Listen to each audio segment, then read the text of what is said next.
From SBI's Executive Briefing Center in Dallas, Texas, the most watched and listened to content in B2B sales and marketing, it's the SBI Podcast with your host, Matt Shares. Welcome to SBI TV. I'm Matt Shares, CEO of SBI, and today we're going to spend about the next 10 to 12 minutes. I've got Marc Odenweller, who leads our software practice, along with Doug Winter, who's the CEO of Seismic, and we're going to talk a little bit about this concept of being an accelerator versus an observer or a survivor. And a couple key things that I think the audience is really going to benefit from this show. Number one is, when you think about 2021 revenue planning and how to get ready for a year, how do you stay pragmatic, but how do you take advantage of an opportunity that when there's a crisis, that's the time to double down? Second thing is, what are those high growth companies doing? Those that we deem as market leaders from over 1,300 CEO interviews, research, and engagements. And there's nobody better than Doug and Marc to take us through that. So with that being said, Odie, good to see you, brother.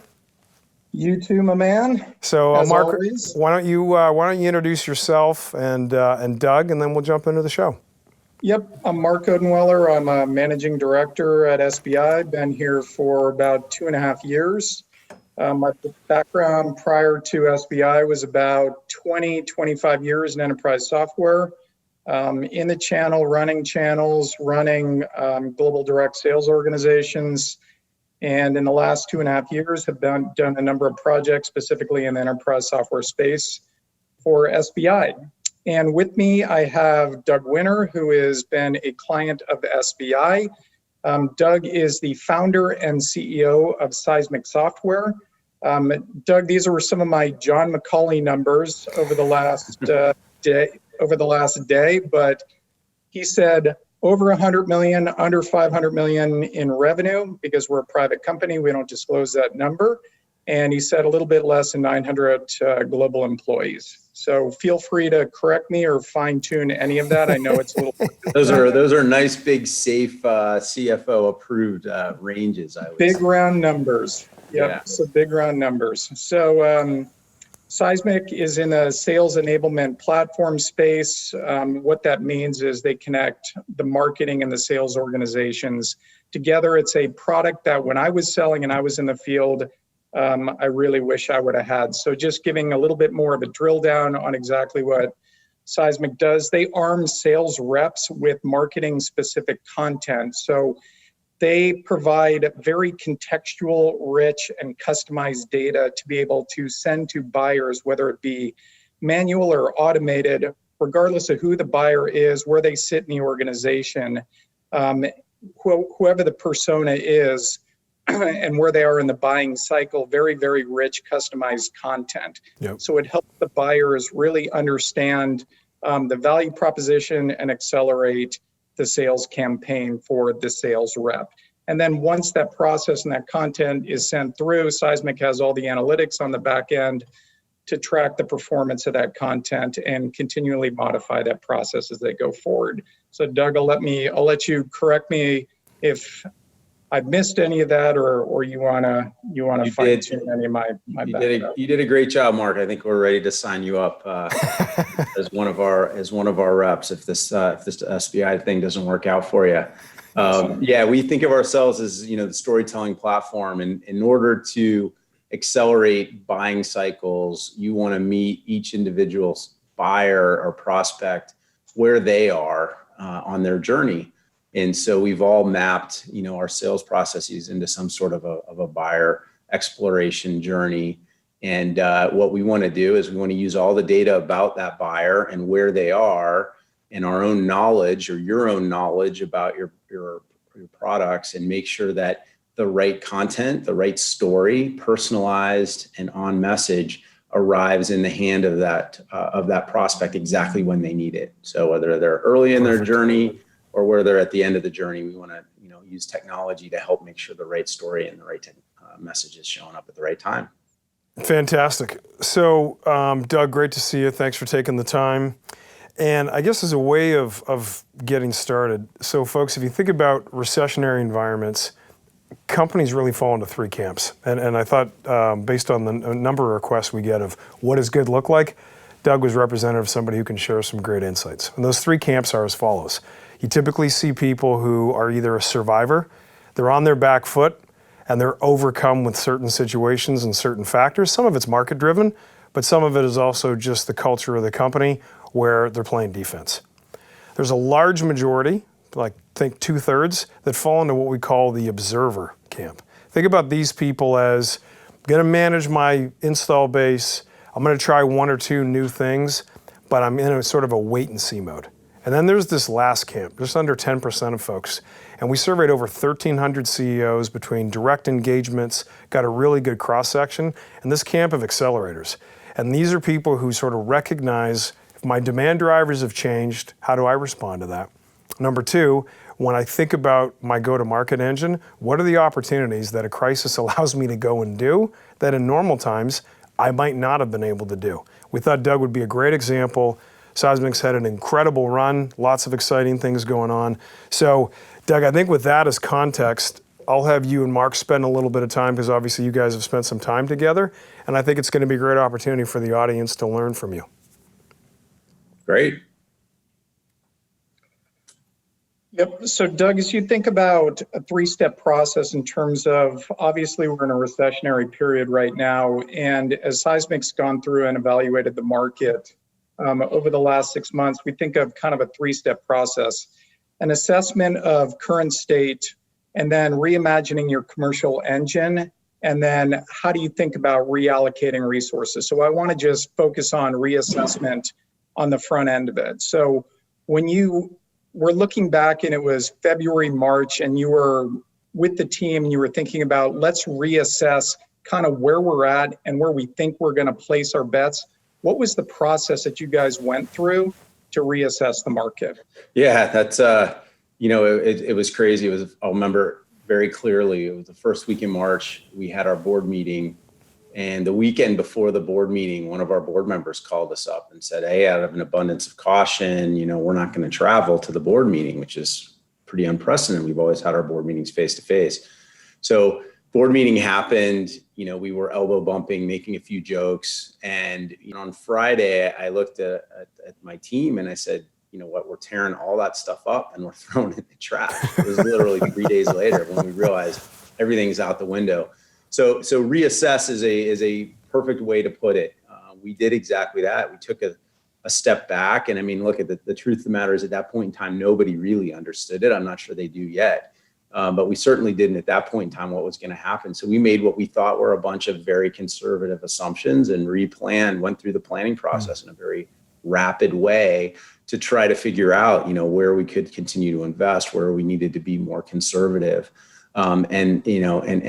It was not incredibly scientific, other than kind of looking at the capacity that we had and what we saw with deals in flight and what we thought the impact might be. And we took down our retention assumptions. We took down our growth assumptions pretty significantly, front-weighted it towards the beginning of the year, because that was a more conservative thing to do, what we took out, and, kind of gutted the plan and started over. And then, quickly cycled with the board to make sure they were also on board. We used the network that we had through our board members and investors to try to understand what other companies were doing. And there's kind of this big group think that happens especially with the Silicon Valley VC community. Kind of, they're all swapping notes and kind of come up with what they think are the great ideas. And so we kind of used that to help validate what we were doing and came up with a replan. And fortunately, we were feeling good. Intuitively, we felt like what we did was going to be something that companies were going to need, and even need more. That's proven to be true. But at that point in time, all bets were off the table. So we were able to avoid, making any cuts, but we definitely cut down on our hiring plans for the year and our growth assumptions. Got it. So a couple things that I took out of that is you're definitely dealing with imperfect information.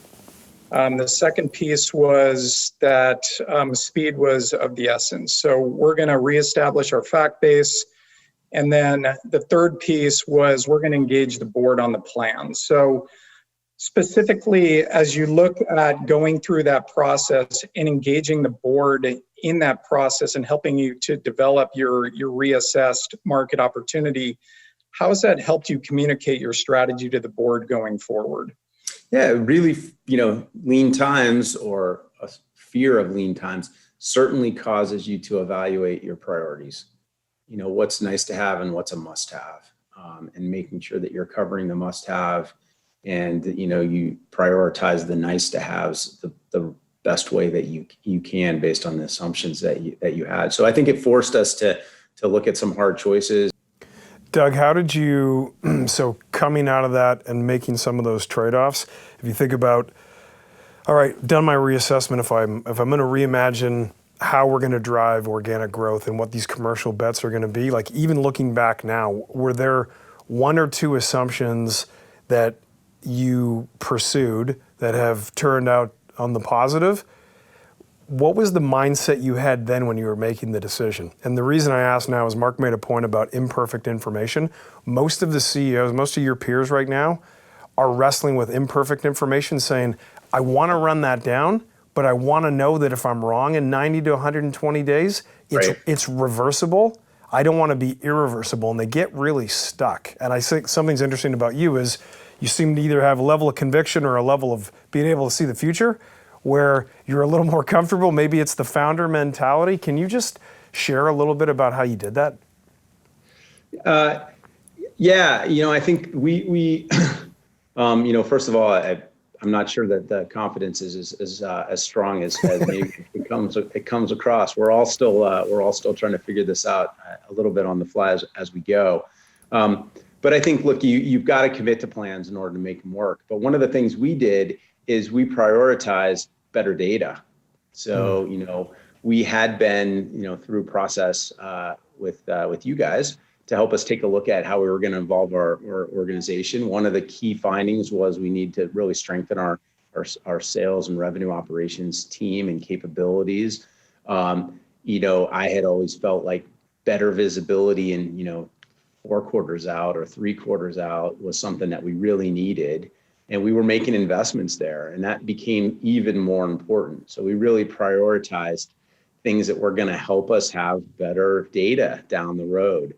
And so investing in better analytics and building out the operations team to provide us, early warning, if you will, is the way I talk about it. And I talk to the marketing team. I'm like, you're the early warning system.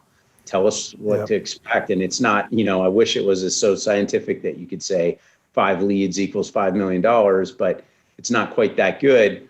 But it's much beyond what it was before. We've continued to invest heavily in that because I think it's more important than ever. That's great. Got it. So Doug, we've gone through reassess, reimagine. I was in a lot of the discussions around reallocate with pieces of the team. So now it's reallocate and it's execution time. So as you think about reallocating resources, executing on the field, just kind of walk us through how Seismic looks at how do we go through the reallocation process now with execute in the field. How does that look? Yeah, so the reallocation for us, a lot of it was which market segments, which verticals, which geographies, right? That was really where it came down to. It's like we had a pretty good sense of where we were going to spend, and we believe in what we're doing and the opportunity. It's just in a normal year, you feel okay about making certain bets that are going to take a couple years to pay off. In the time of uncertainty, you feel much better about doubling down on things that are going to work. So, I think the obvious things around which verticals we felt were going to be the strong ones. Healthcare is a big vertical for us. Financial services, we felt like those industries were going to hold up, better perhaps, and some of them even be aided. Within the tech sector, larger companies, more established companies versus SMB. We kind of tried to look at those things. Geography, a lot of it came down to what we could realistically support. When you make an expansion overseas, there's a certain amount of time that is not weeks or months, but sometimes a couple of years where you really have to invest. You have to make a lot of flights. You have to expat people, things that were just not going to be practical in this world. So that those things kind of came into play as well as we were looking to kind of reassign and reallocate. All right, guys. Well, this was great to see you. So Doug, thanks for the time. Marc, always good to see you, brother. So I appreciate it. And to our viewers, the audience, you just got a front row seat to somebody who is performing at a level that many of us wish to. So just to recap a couple things, I think that Doug did, that you would follow suit as you think about 2021.